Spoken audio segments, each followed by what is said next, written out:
Let's talk about some basic running technique. We'll start with posture and core, and I will start by saying that if you want a more in-depth training on how to activate your transverse abdominis, activate your pelvic floor, and how to find your posture, then I'm going to point you in the direction of our Optimize Your Movement series, which is in Workday Learning under the Wellbeing Center, and we can put a link into the Teams chat as well for that. But let's start with really basic posture. If you think about lifting your chest, letting the shoulders roll back, stacking the head on top of the shoulders, shoulders on top of the hips, this is going to give you a pretty good starting place. And then for engaging your core, if you think about drawing in, pulling your belly button back to your spine, that's really going to help to lock in your posture. Now when you're running, your arms should be pretty much just loosely by your side, and then the hands are cupped, no tight fists. Also, when you're running, you're going to have a little bit of a forward lean. It's only about 5 to 10 degrees, but that's going to help to keep your momentum going forward. Obviously, we don't want you leaning back while your legs are trying to move forward, because that's not going to be very efficient. The next thing I'm going to touch on is cadence.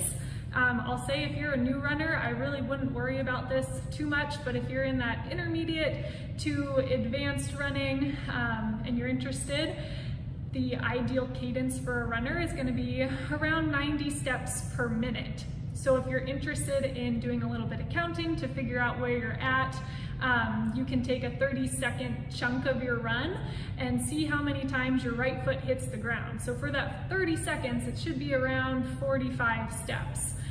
Or if you've got a fancy watch, you can do it that way too. Okay, so now let's talk about your foot strike patterns. There's 3 basic ones. The first being a forefoot strike where you land more on the ball of your foot. The second being a heel strike where your foot kind of goes out in front of you and you hit the ground with your heel first. And then the third being a mid-foot strike where you hit the ground with a little bit more of a flat foot. Ideally, we're looking at having you run with a mid-foot strike. That's really shown to be the most efficient and the safest, least injury risk of a gait pattern.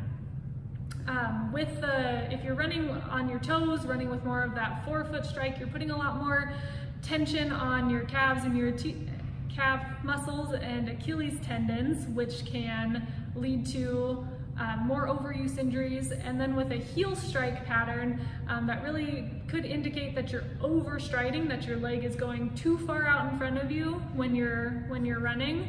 And basically every time your heel hits the ground first, you're putting the brakes on, and that shock is coming up your body. So we want you to focus on the mid-foot strike. So I'm going to take you through a drill that I like to kind of get you used to a mid-foot strike. One of the things with a mid-foot strike that we like to see is that the foot is landing under the body. So if I'm standing here and I pretend like I'm about to fall forward, my foot's going to come out in front to prevent me from falling. And as you can see, my foot is landing under my knee, under my body. So as I continue on with my running gait, it's going to be pretty easy to move my body forward.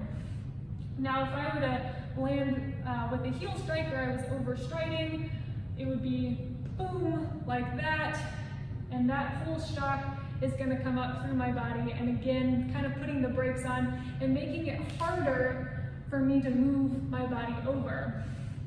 So again, standing here, pretending like you're falling forward, and then stepping, and ideally landing right under your body. So try that one at home.